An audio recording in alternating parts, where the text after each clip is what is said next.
Imported حکومت کا تانا چلا. انہوں نے اسی کی بنیاد پر رجیم چینج کا نعرہ بلند کیا. وہ نعرہ چلا؟ ایبسلیوٹلی ناٹ چلا.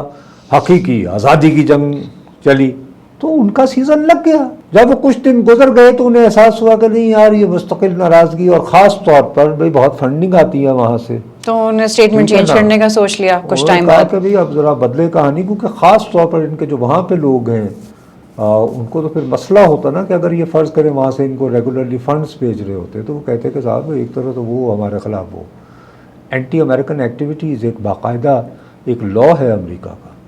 فرض کریں آپ جب امریکہ کا ویزا لینے جائیں نا تو خدا کے لیے ذرا فارم دیکھیے گا، اس میں کبھی آپ کو ہوگا کہ where you ever involved in anti American activities. میں بھی اس پہ ہمیشہ کہتا ہوں نو، 2 نمبری. حالانکہ میں امریکی سامراج مرد آباد کے نعرے بچپن میں لگا تھا، 2 نمبریاں تو ظاہر ہوتی ہیں، خیر وہ کہنے کی باتیں ہوتی ہیں. اینی وے، تو اب وہ یہ فرماتے ہیں کہ نہیں وہ سائفر اصل میں انہوں نے باجوہ صاحب کو لکھا تھا.